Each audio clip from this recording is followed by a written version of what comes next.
nikawa nimekaa tu. Nilikuwa nimekaa nikawa natamani damu. Yaani inanijia tu hali kwamba natamani hivyo.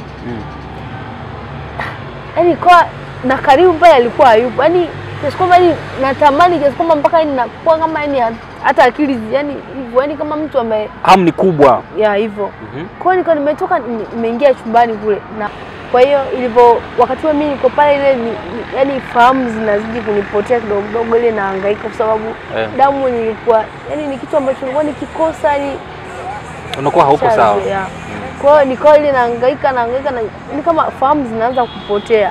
Naanza kujinanili chini pale, akawa amekuja Karimu. Kanita Helen. Akawa alikuwa ananiita, akachukua nanili kitu akachanja kwenye kidole chake, akawa anaminya. Kunywa ili kama yeye kunisi mimi ninywe ile fanya hivyo na minya damu. Kwa ukawa unakunywa damu yake. Kwa hiyo anaweka kwenye kikombe au direct kwenye mdomo? Moja kwa moja mkononi. Yaani kama naye pia alikuwa ameshajua mimi ile tatizo langu, yaani mimi yaani kwa hivyo yani kwa nikikaa ile kwa muda sana nilikuwa ni kama yaani pia nakuwa sipo sawa. Kwa hiyo alipokuwa ananibinyia ile anabinya ananiambia kunywa. Nikawa ile navuta kweli na mimi nikawa nakunywa. Yani nimeshakwambia kwanza hapo mwanzo kwamba test ya damu inakuwa ipo ya binadamu ipo yani ya kipekee yenyewe. Unaweza kuifananisha na chochote au damu ya mnyama. Japokuwa mimi huwa alikuwa ananipatia damu ambayo wanajua ni damu ilikuwa ni ya binadamu. I don't know kwamba ilikuwa kuna ya nini ya mnyama sikuwahi kutumia, ila ya binadamu nimetumia. Kwa hiyo ile anaponiminyia ile damu ndo angalau najikuta nipo sawa. Nakuwa nipo sawa. Baadaye ile nakuja kupata fahamu na mkuta anaangalia na mimi ananiambia sikia, mimi napenda bado uendelee kuishi. Bado muda. Yaani anaongea anajiongelesha hivyo. Nikamwambia kuna tatizo. Akasema mimi nimempoteza mdogo wangu kwa sababu yako na nimesababisha mimi. Nikamuuliza unamaanisha nini? Sijakuelewa. Akasema utanielewa tu. Simama upo. Akaniambia simama upo sawa? Nikamwambia nipo sawa, nadhani sasa hivi nipo sawa. Nikamwambia lakini naomba nilale. Akasema ile ni hapana, usilale kwa sasa. Nahitaji kuongea na wewe. Nikamwambia kuna tatizo. Akaniambia kuna tatizo. Yaani mimi bado nilikuwa sina nguvu, yani nipo tu bado sijakaa sawa. Nikamwambia nahitaji kulala, niache nilale. Akasema hapana, nataka kuongea na wewe. Akanichukua akanitoa nje, yani kwenye vile nyumba vile unafahamu vile nyumba vile vijumba vya nini ya. Kwa hiyo tulikuwa tumetoka kwa nje.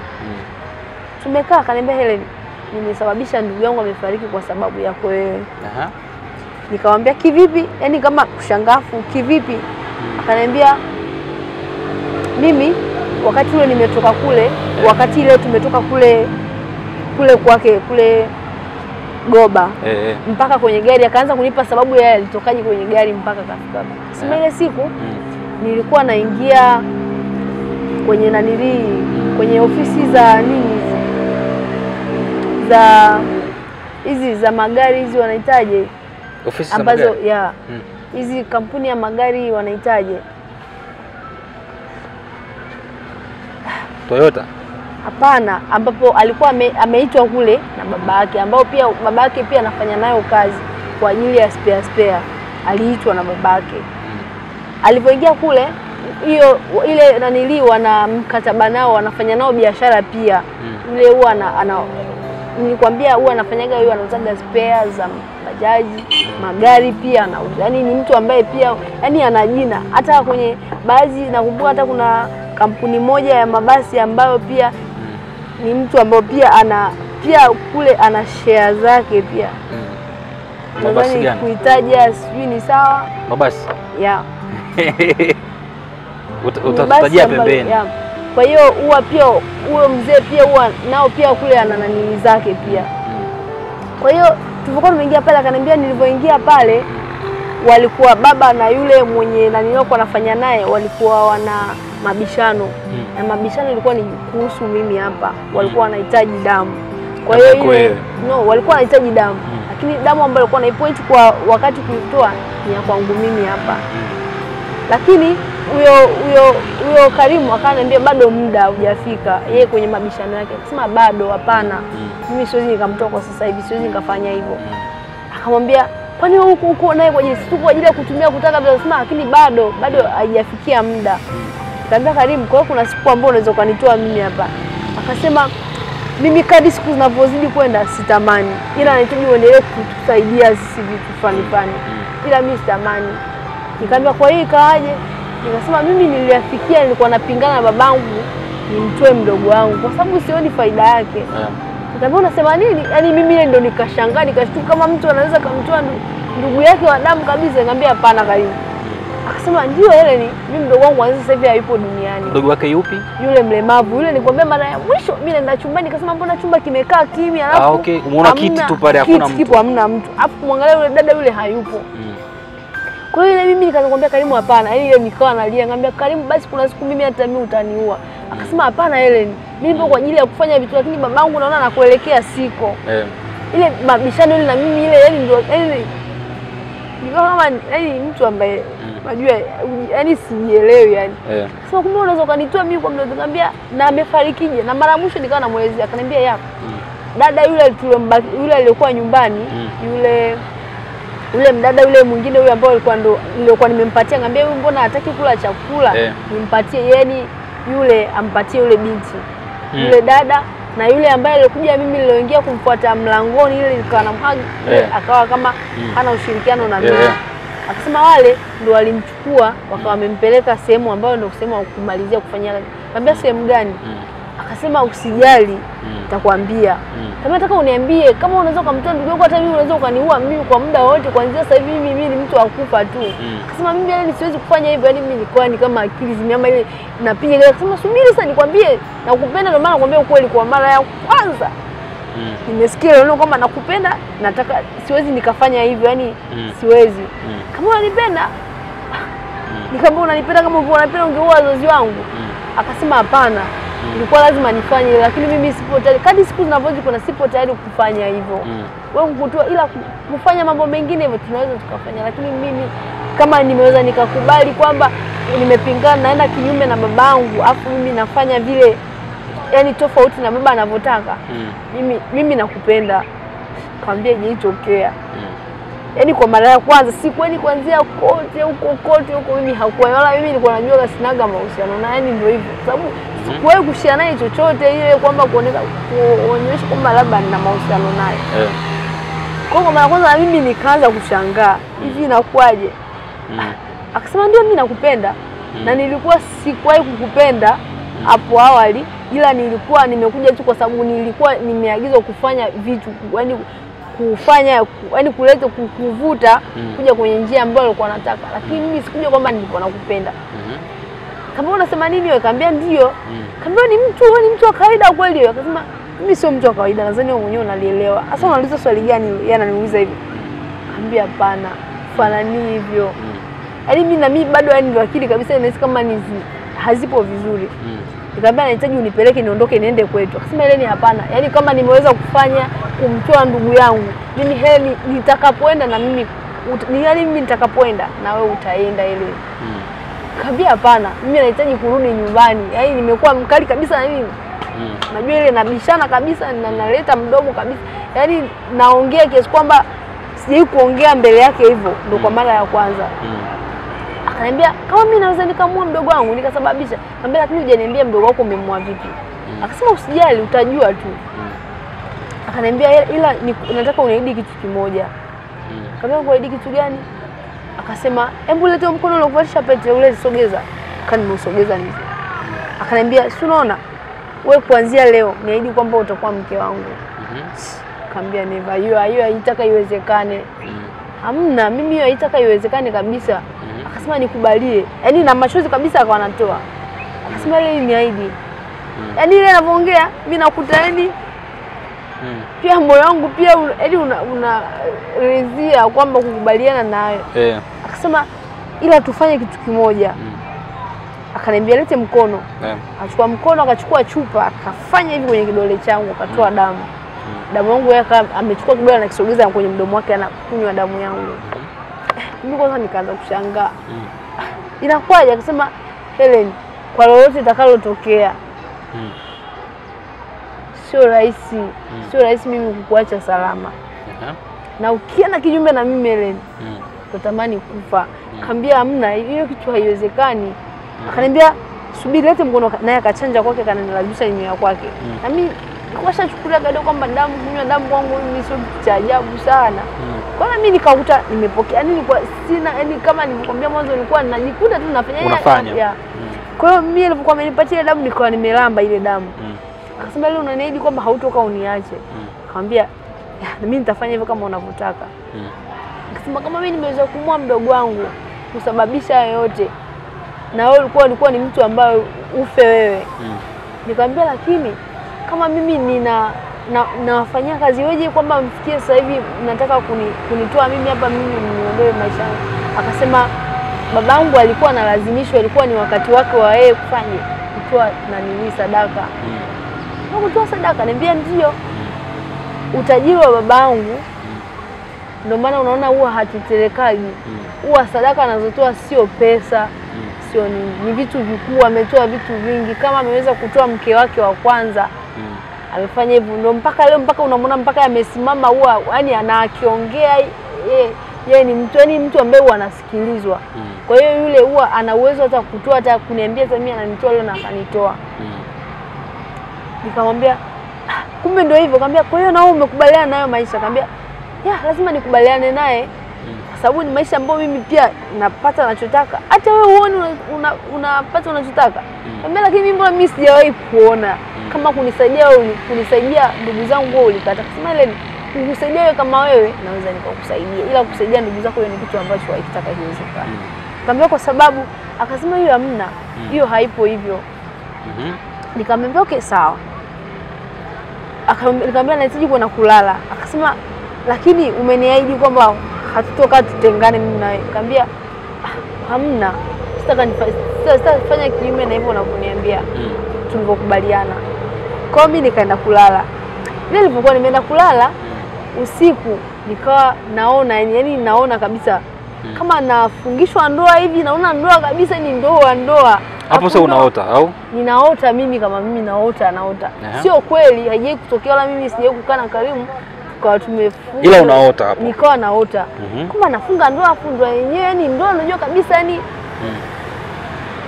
unajua vile ndoa zinavyofanya, ndoa yenyewe ilikuwa sio ndoa kama ndoa hizi za nanili. Naona watu wamevaa wamejifunga vile vinanili, wamevaa yale mwingine kanzu, wengine wamevaa hivi, nimewekwa kwenye mkeka, alafu kando mwa bahari hivyo Alafu mimi nilivovaa nimevaa kwa so bibi harusi wa kawaida, ni mtu ambaye nimevaa ukiona kusema kama malikia fulani, nilivovaa ni mtu ambaye niko tofauti. Ndio inafungishwa kabisa. Ile nimeshtuka namkuta Karimu amekaa pembeni ananiangalia, nimelala ile naangaika, yeye amekaa pembeni ananiangalia, ambao kuja kuangalia nilikuwa nimeelekea kukucha alfajiri. Akaniambia najua utakuwa una njaa. Nikamwambia na njaa. Nikamwambia ndio. Kusema nimekuandalia breakfast. Nikamwambia wewe umepata wapi? Akaniambia nimeagiza. Njoo shuka. Nikashuka nikaenda kutoka kitandani pembeni, nikawa nimekaa pembeni. Kwa nimekaa kufunua ni damu. Damu tu? Damu, nikakuta ni damu. Chips? No, chakula hata labda nikwambia, hata mimi mpaka nimefika hapa kwa hapo maziwa. Mimi ni mtu ambaye kula chakula mimi ni ngumu. Squeeze. Au zamani. No, hata sema sasa hivi ina afadhali kwamba ni mtu ambaye naweza nikakaa siku 2 sili chakula. Unakula nini? Nakaa tu hivyo, labda naweza nikao huko barabarani, labda nimekuta labda nikiwa nimetamani kula, labda ngambia natamani kula dagaa kavu na ugali basi. Au nimekaa hivi nile karanga, ndio maisha yangu hivyo mpaka nikafika hapa, mpaka ni mtu nilikuwa naisha tu, ni mtu kama unaweza kusema ni mgonjwa hivi mwasirika. Ndio alikuwa maisha yangu. Mpaka nimekuja kufika hapa hivi ni maisha, ndio maisha yangu yanapoendelea. Nao mpaka sasa hivi labda ni afadhali kidogo, lakini mimi kula kwangu mimi ni kwa shida sana. Leo umekula nini? Kama leo nimekula viazi vitamu kimoja na maziwa. Tena maziwa nimekunywa hata sikuweza kumaliza. Kula kwangu mimi ni kwa shida sana, labda nikwambie hivyo, nakula kwa shida. Unakuwa haujisikii? Sijisikii kula chakula. Njaa unaihisi au uhisi? Naweza nikapakua chakula nimekileta, hata kiwe chakula kizuri kiasi gani. Nimepakua chakula nimeweka mezani, na njaa, nahisi njaa kabisa, nahisi njaa. Ile nifika mezani nataka kula, nimekula jiko cha kwanza. Nakuwa kama mtu aliyekula sahani zaidi ya 5. Kama umeshiba. Siwezi kula, naacha. Hiyo kitu mpaka tumeletana shida na mama nyumbani, aunti pale nyumbani, yani ni shida, yani ndio maisha yangu. Unakula wapi au unakuja sometimes sili nyumbani. Naweza kama sasa mwezi sili nyumbani. Unakuwa unakula sehemu nyingine. Hata kule kula sili cha maana kinajulikana. Naweza nikaagiza maziwa nikanywa nikayagusa nikaacha. Yani ndio maisha yangu yalivyo. Kula siwezi nikala, yani chochote. Okay. Ya, kwa hiyo na labda nikienda labda mbele nitakuwa labda nagusia vya mbele sana. Tuendelee tuna story ulipoishia pale. Ya. Kwa hiyo nikawa nimeamka ile nikawa nimekunywa ile damu. Yaani nafurahi kabisa, yani na enjoy yani. Nikamwambia okay, nashukuru. Akaniambia tunaweza tukatoka sasa hivi. Nikamwambia hapana, nahitaji kwenda kuoga. Nikawa nimetoka, nimeenda kuoga. Nilivorudi akaniambia Helen, unaonaje kama tukafunga ndoa? Tukafunga ndoa kabisa. Ndoa? Ndio. Nikamwambia hapana, muda bado. Alafu mimi nyumbani, wewe ufahamiki nyumbani. Akasema kwani lazima nyumbani?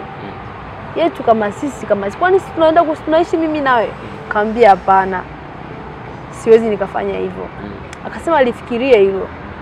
Kwa hiyo nilikuwa nimetoka, nikamwambia mimi natoka. Akasema hapana, leo ni siku ya kwenda, wanasemagaje Waislamu, kwenda kumwaga sijui nini. Mwaga nini? Nini? Marehemu sijui nini, mbaye mdogo wake alikuwa amefariki. Kwa hiyo nikamwambia lakini mbona kunipa story kwamba mdogo wako alifariki? Kama nitakwambia.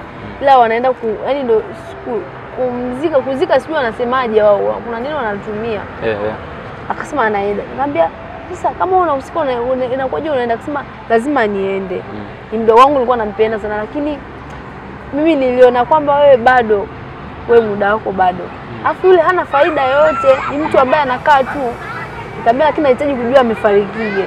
Akasema usijali. Kwa hiyo mimi nilikwambia na mimi nahitaji kwenda. Akasema hapana, wewe huwezi ukaenda. Nikamwambia okay sawa, mimi nitabaki. Akawa ametoka ameniacha.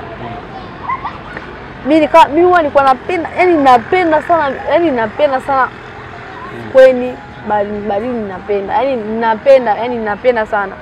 Kwa hiyo mimi nilipokuwa nimekaa pale nikawa nimetoka nimeenda fukweni naenda kuokota zile kono wale yani napenda hivyo. Kwa hiyo nikawa nimekaa. Kwa nimekaa pale akatokea kijana ambaye sio Mwarabu, ni mtu wa kawaida tu. Akaniambia dada habari? Akamwambia salama. Akasema mbona umekaa peke yako spini? Akaanza kuongea maneno yale ya kina nini. Hiyo asubuhi wakati karibu ameniambia wanaenda sio anasemangaje Waislamu hawa. Kuna neno wanalisema kwenda kumpumzisha sio, kuna neno wanalitumia. Akaniambia kwa hiyo alipokuwa amenyaga vile kama ameenda kuzika fulani. Mimi nikawa nimebaki kwa sababu yeye alinikatalia, akaniambia nisiende. Huyo kijana amekuja sio Mwarabu, ni mtu wa kawaida tu, yani ni kama mimi tu. Sema bwana umekaa peke yako au kuna mtu umekuja naye sijui nini? Akaniambia kuna mtu umekuja naye. Nikamwambia hapana, niko peke yangu hapa. Naweza nikakupa company? Kaiti yako. Nikamwambia sio vibaya. Akasema okay, nimekuona muda mrefu lakini nimevutiwa kuja kukaa na wewe. Nikamwambia okay, karibu. Akasema unaonaje tukaagiza kinywaji? Nikamwambia kama utajisikia, ila mimi nipo vizuri. Akaniambia hapana, naagiza kinywaji tutumia wote. Nikamwambia okay sawa, sio vibaya. Basi tukao tumekaa pale. Kweli ule mhudumu akawa ameleta kinywaji ambacho ilikuwa ni wine. Nikamwambia lakini mimi sipendelei hiyo sana. Mbona unapendelea nini? Nikamwambia mimi kuna kinywaji ninachopendelea ila mimi situmii. Akaniambia jaribu kidogo. Kama utakuwa umekubali mimi niendelee kukaa na wewe, basi utakapokuwa utakuwa nimeamini kwamba umeridhia. Nikamwambia okay, niwekee kidogo. Nikawa amenimiminia. Tukao tumeenda, akaniambia wewe umetokea wapi? Nikamwambia mimi ni mwenyeji tu wa maeneo. Akasema hapana, wewe kama mwenyeji maeneo. Akasema umekuja hapo na siku ngapi? Nikamwambia mimi ni sehemu ambayo nakuja mara kwa mara. Kwa hiyo kama sasa hivi nipo tuna kitu kama siku 4 hivi niko hapa. Nikamwambia okay. Inaonekana upo yani kama yani kama maneno ya kiuni hivi hivyo nini? Msela. Kwa hiyo nikamwambia na hapa mmoja kwa ajili akasema nimekuja tu kuna nini kupumzisha akili nini kitu kama hivyo. Nikamwambia okay. Na mimi nimefurahi pia. Akasema mimi nimevutiwa muda mrefu tokea nimekuona hapo, kwa hiyo nimevutiwa na wewe. Amekuvutia? Yaani yeye amevutiwa na wewe. Nikamwambia okay, mimi nashukuru pia. Yeah. Nilipokuwa nakunywa akaniambia unaje nikakuongeza tena. Nikamwambia hapana, imenitosha. Ni wine ambayo ni kali, sikuwahi kuinywa, ni kali.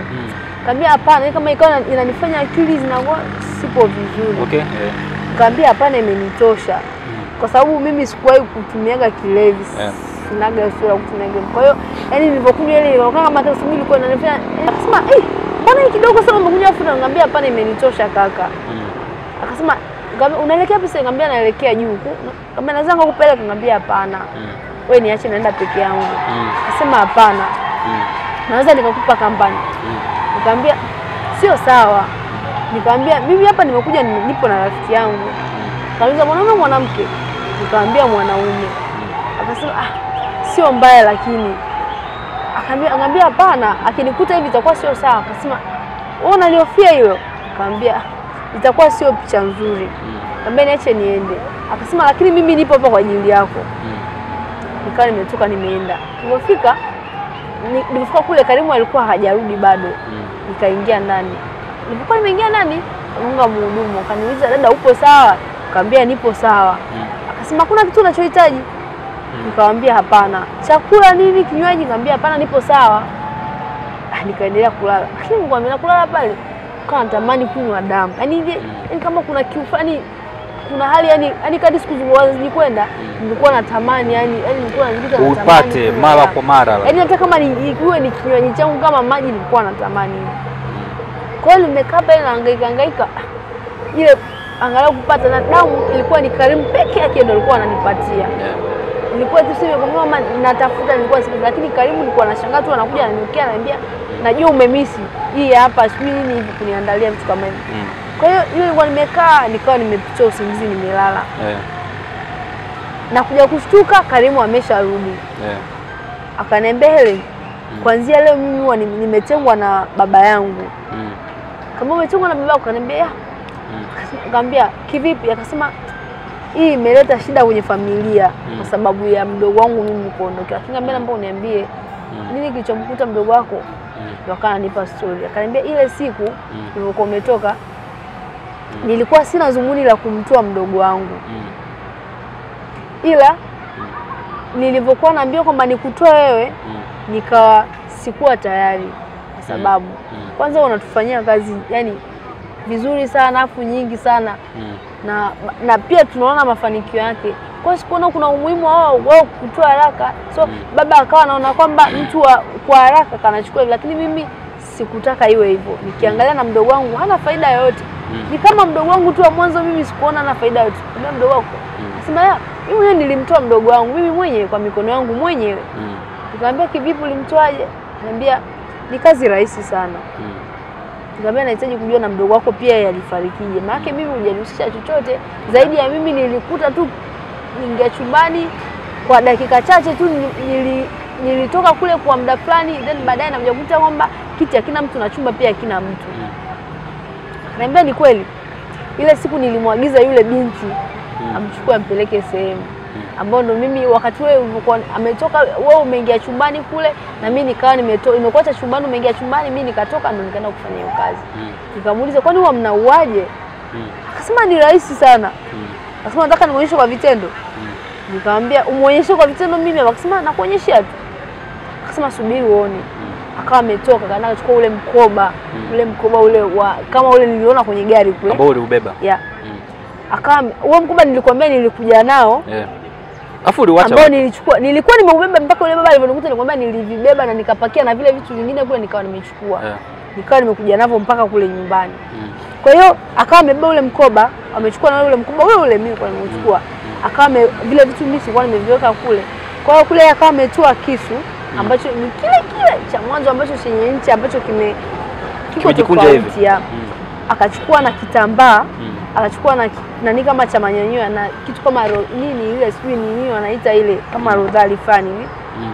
Akawa amechukua. Akaniambia unataka kujua jinsi ninavyofanya? Akaniambia akawa amechukua ameweka chini, akachukua na zile nguo akawa amezivaa. Akakaa chini akaniambia naona unahitaji ujue. Akaniambia badilisha hizo nguo. Mimi nikawa nimebadilisha zile nguo. Nikawa nimevaa ni kama linanili fulani la fupi, afu mkanda mwekundu. Nguo ile ile. Afu hapa kuna chata, ina chata. Nyingine au ni ile ambayo ilikuwa mule ndani? Ile nilishaivaa mimi kule, hata kwenye makaburi kule nilivalishwa. Yeah. Afu ina chata mbele. Kwa hiyo akaniambia kaa hapo, nikawa nimekaa. Akaniambia nikawa nimekunja kabisa na miguu.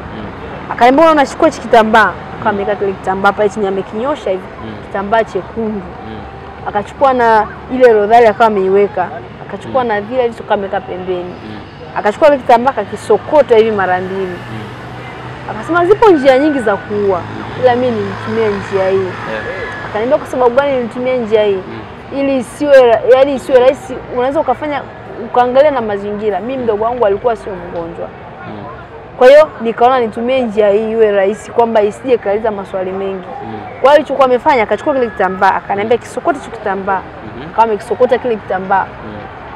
Yaani ananionyesha mimi kwamba jinsi alivyokuwa amefanya.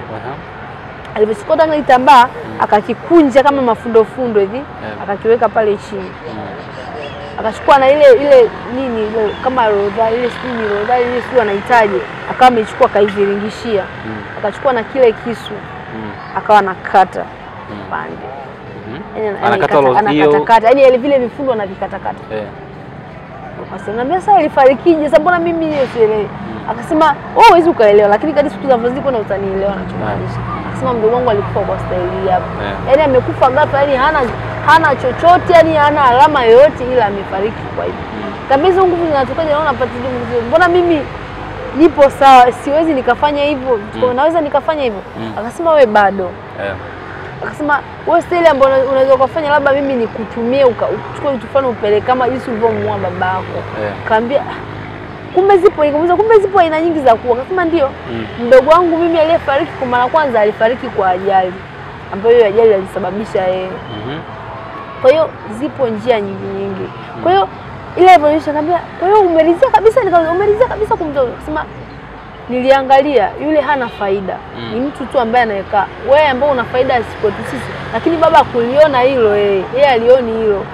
Kwa hiyo mimi nikaona bora yule aondoke, wewe ubaki. Nikamwambia kwa hiyo ikitokea siku na mimi unaondoa unaniondoa. Akasema hata kama ikitokea ile najua lazima itakuja kutokea, lakini siku ukienda kinyume na mimi hapa itatokea hicho kitu. Tena yani siku usije ukarogwa tu kana kinyume na mimi. Nikamwambia okay, sawa, nitafanya vile unavyotaka wewe. Akasema mimi naelewa. Yaani wewe huwa yaani mimi nafuata yeye mwenyewe, anaelewa kama mimi huwa nafuata yeye anavyotaka yeye. Basi mimi nikawa nimesimama pale chini, nikawa nimemwacha pale. Nikawa nimeingia nimebadilisha nguo. Nimebadilisha nguo, kana mbona ukuwa kwa nje hii, mbona mimi sijawe. Labda kwenye TV nilikuwa naona hivyo, labda hivi inakuwaje? Labda yana nguvu kiasi gani? Nikawa najiuliza maswali. Sikuwa nimemuuliza chochote tena kuzungumza chochote, nikawa nimemwacha. Baadaye akaniambia Helen, unaonaje ukaenda nyumbani kwenu? Nikamwambia nitafurahi sana. Akasema leo tunaenda wote. Nikamwambia hapana, nataka kwenda peke yangu. Then kama baadaye utakuja wewe ni sawa. Akasema nataka tuende wote. Nikamwambia hapana. Mimi nitangulie kwenda kwanza, afu itakuwa italeta maswali mengi. Akasema okay sawa, mimi nakubali. Nikamwambia si utanipeleka mpaka maeneo ya nyumbani? Nikamwambia lazima nifanye hivyo, maana nilikuahidi. Kweli mimi nikawa nimeenda kujiandaa, yeye akawa anachukua vile vitu akawa anaviweka sehemu moja na vifungia sehemu moja akawa anaweka, mimi nilikuwa najiandaa. Yeye kama kawaida yake alikuwa yani hana mambo mengi. Yeye alikuwa anavaa na nilia akiamua anajifunga ile huo nini Nikoi. Ya hivyo, au kuna ile manguo makubwa ile masuruali makubwa. Masuruali. Yako kama wanavaga yani madude fulani ya design ya kikoi, ameshona design ya kikoi hivi. Kama ni kitambaa ambacho kimeshona. Yaani yale mavikoi yale ya design yanakuwa ameshona na alikuwa anavaga mara. Pembeni na nani huko. Ya hivyo. Kwa hiyo ndio alikuwa mara nyingi ndio hivyo alikuwa anavaa, ukimkuta amevaa labda amevaa na t-shirt na koti tu basi. Yaani lakini lazima avae hivyo. Lakini nilio alikuwa anavaa. Kwa mimi nilikuwa nimeshaanza kujiandaa, naye pia akawa amevaa hivyo, tukao tunaenda. Ile tulikuwa tunaenda, alimwambia yule alimuita mhudumu, akamwambia nitarudi. Yule mhudumu akamwambia lakini hujanilipa na nili. Akasema nadhani wewe unaelewa vizuri. Huwa mimi hapa huwa lazima nirudi, kwa hiyo nitarudi. Akamwambia hapana, nahitaji kwamba tuongee kwanza. Mimi nikawa nimeondoka, nikawa nimetangulia, yani walikuwa wanataka kuongea na huyo mhudumu. Huyo mhudumu alimuita. Kwa hiyo mimi nikawa nimeenda kama umbali kidogo, nimesimama, nimeweka mabegi tayari kule, ila mimi nimefanya nimesimama. Lakini kana kama wana mabishano fulani hivi ya baina ya yule mhudumu na huyo Karimu. Alipokuwa wanaongea mimi nilikuwa sielewa wanaongea nini. Mimi nimesimama pale kwa sababu wanaongea, yani walichukua kama muda kidogo wanaongea. Mimi nimesimama pale kwenye gari, akatokea yule kijana, yule wa mwanzo nimekutana naye kule Karimu. Akaniambia yule ambaye alikupa wine. Yeah. Upo tena hapa? Mimi nikawa na hofia, yani nikashtuka, hii inakuwaje tena hivi? Karimu akimkuta hapa inakuwaje? Nikamwambia mimi kama nikawa sipo sawa. Akaniambia vipi, kwema? Nikamwambia kwema. Na kuona umependeza, ile kuongea na kiuniuni hivyo. Nikamwambia asante. Akaniambia so unaelekea wapi sasa hivi? Nikamwambia hamna, nilikwambia nipo na rafiki yangu namsubiri. Akasema ni bora nimuone. Nikamwambia hapana. Akasema kwani kuna ubaya? Wewe si rafiki yangu. Nikamwambia ndio, lakini unafikiri kwamba itampendeza yeye atafurahia? Akaniambia kwani kuna tatizo? Nikamwambia hakuna tatizo. Yule alipokuwa anaongea na Karimu yule mhudumu kule, Karimu akawa anakuja, yule bado hajaondoka. Alipokuwa anasogea Karimu anapokuja, yule naye kaa pia, nikamwambia wewe nenda, akawa hakuondoka pale, akawa anamsubiri Karimu mpaka Karimu anafika pale. Mimi nikawa nahofia hivi inakuaje. Karimu akamwambia habari. Akasema vipi shwari, kama maneno yake ni usalama Kiswahili. Msela. Akamwambia kwema, akamwambia kwema. Akasema nilikuwa namsalimia sio mtoto mzuri, maneno ya hivyo. Akamwambia ni vizuri. Yeye Karimu hakuwa na maongezi mengi sana. Akaniambia brother hongera sana. Akamwambia ni mkeo huyo? Akamwambia kwani amekwambiaje? Akamwambia hajaniambia chochote, ananiambia kuna rafiki yake tu. Yupo na rafiki yake tu. Akaniambia Helen ingia kwenye gari. Nikaingia kwenye gari. Nilipokuwa nimeingia akasema okay, Helen nadhani tutaonana. Nikamwambia okay poa, kwa heri. Nikaingia. Nilipoingia kwenye gari lile nafunga mkanda, Karimu akanivuta. Akaniambia wewe, mazoea yameanza lini? Nikamwambia hamna, huyu nimemkuta tu nikamuelezea ilivyokuwa. Akaniambia aliyekuruhusu ni nani? Akaniambia hivi sijawahi kuingiliwa hata siku moja, yani mtu kuingia kwenye nchi yangu hata siku moja, na ni hatari. Nikamwambia unamaanisha nini? Nikamwambia huyu ni mtu tu nimekutana naye kule. Akasema yeye anapata wapi ujasiri wa kusimama mbele yangu na kuongea na mimi, anapata wapi ujasiri? Nikamwambia Karimu kwani kuna tatizo? Akasema huoni tatizo hapo. Nikamwambia wewe nipeleke twende bana. Akasema Helen isije ikakugharimu na isije ikamgharimu yeye. Nikamwambia hakuna tatizo lolote. Yule kaka mpaka mimi ile tunavobishana kwenye gari akawa bado tu yuko maeneo yale pale. Anaangalia tu. Yani yeye tulipokuwa tumeingia vyosi vimeloka, lakini alikuwa yuko pale anaangalia. Lakini yeye Karimu alipokuwa anaongea mimi sio kwamba useme alikuwa anaangalia ile face ile hamna, lakini mimi ndio nilikuwa naelewa kwamba Karimu anavyoongea kwamba anavyoongea, lakini yeye alikuwa hafahamu chochote. Kwa hiyo baadaye akawasha gari tukaondoka. Kwa hiyo leo tunaondoka kana niuliza mazoea ya hivyo haraka yule ni yameanza lini? Nikamwambia mimi nilikuta nimekaa. Kwa hiyo ile alipokuwa ameniomba company mimi nikaona sio mbaya, kwani kukaa kuna ubaya? Akasema wewe ni ubaya hapo. Nikamwambia mimi sijaona ubaya. Kwa hiyo akasema okay sawa, tutajua cha kufanya. Kwa hiyo tumeendelea kwenda. Akasema na nyumbani unaenda kukaa siku ngapi? Kama unaniuliza mimi nyumbani naenda kukaa siku ngapi? Akasema ndio, unaenda kukaa siku ngapi? Nikamwambia hata wiki. Akasema huna ruhusa kukaa mpaka wiki. Unaenda leo, kesho nakujia unaondoka. Nikamwambia hapana. Akasema ndio hivyo. Akana niongea kwa ukali. Mimi nikafanya nikawa nimetoka. Nikawa tumefika Skanska, nadhani unapafahamu. Skanska. Skanska maeneo ya Sheli pale.